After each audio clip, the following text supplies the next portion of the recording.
Hello everyone, myself Kriti Dhawan and now we are starting with the investment decision. But इस video को start करने से पहले अगर आपने अभी तक चैनल को सब्सक्राइब नहीं करा है तो please like share and subscribe this channel. So we are starting. हमने देखा था कि 3 टाइप्स के डिसीजन होते हैं, investing decision, financing decision and dividend decision. Financing decision की वीडियो ऑलरेडी अपलोड हो चुकी है चैनल पर, डिस्क्रिप्शन में इस वीडियो का लिंक है, तो आप वहाँ से जाकर उस वीडियो को चेक कर सकते हैं। आज हम बात करते हैं इन्वेस्टमेंट डिसीजन की।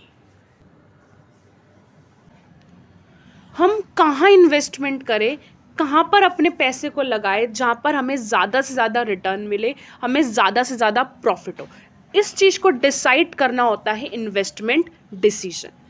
This decision is related to the careful selection of asset like purchase of land, plant, building and advanced technique etc. in which funds are invested by the companies.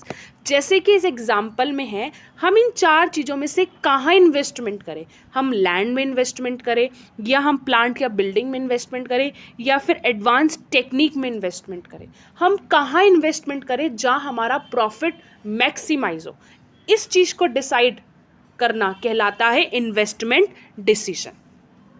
जैसे कि सेकंड एग्जांपल में देखिए, मेरे पास 3 options है, या तो मैं अपने पैसे को गोल्ड में इन्वेस्ट करूं या एफडी में इन्वेस्टमेंट करूं या फिर किसी कंपनी के शेयर परचेज करूं, किसी कंपनी में इन्वेस्ट करूं। मैं इन तीनों में से किस ऑप्शन को चूज करूं जहां मेरा प्रॉफिट मैक्सिमाइज हो, मुझे रिटर्न ज़्यादा से ज़्यादा मिले और रिस्क कम से कम हो। इस चीज़ को डिसाइड करना कि कहाँ इन्वेस्टमेंट करूं, ये होता है हमारा investment decision. Decisions are of 2 types, long term and short term.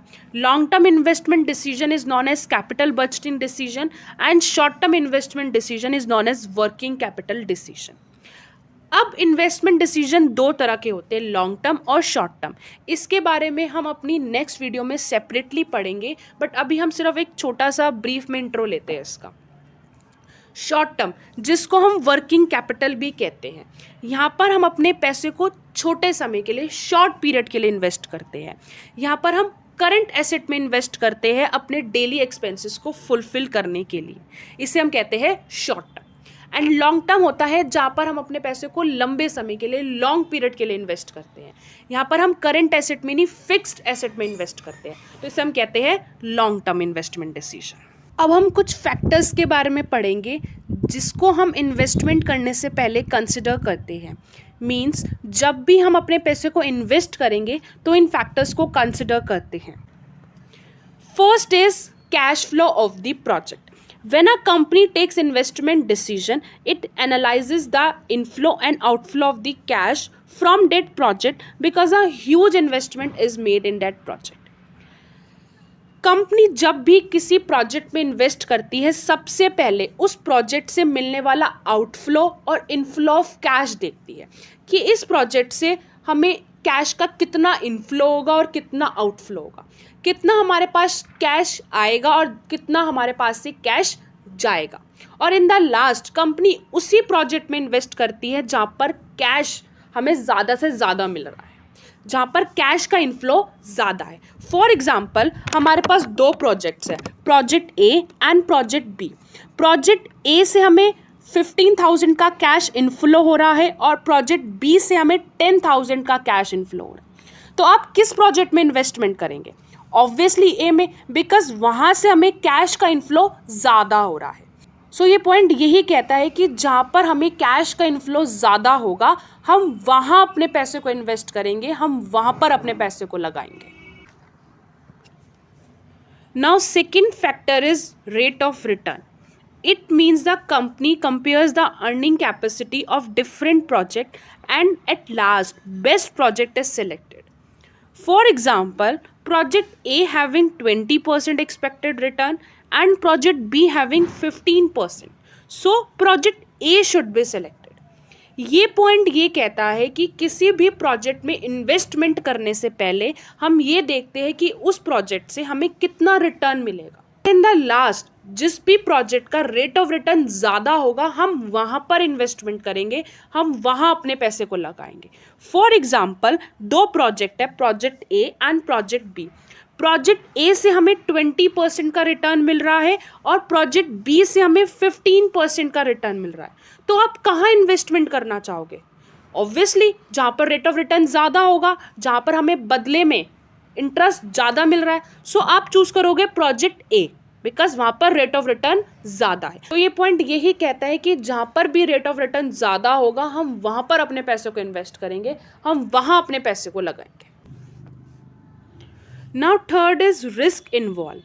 With every investment proposal, there are some risk involved.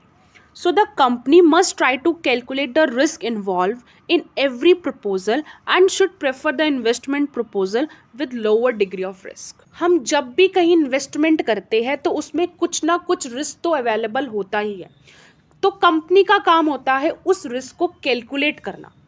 For example हमारे पास 3 प्रोजेक्ट है, project A, project B and project C.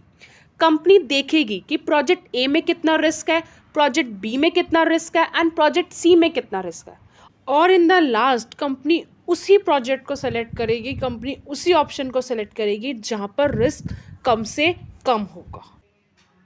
So, fourth factor is investment criteria. This factor said that company should invest in that particular project which the company have a good knowledge. अब ये point ये कहता है कि हमें पैसे को वहाँ पर इन्वेस्ट करना चाहिए, हमें पैसे को वहाँ लगाना चाहिए जिस सेक्टर की, जिस प्रोजेक्ट की हमें अच्छी नॉलेज है। फॉर एग्जाम्पल मेरे पास 2 ऑप्शन है, या तो मैं अपने पैसे को रियल इस्टेट बिजनेस में इन्वेस्ट करूं या फिर मैं अपने पैसे को शेयर मार्केट में इन्वेस्ट करूं।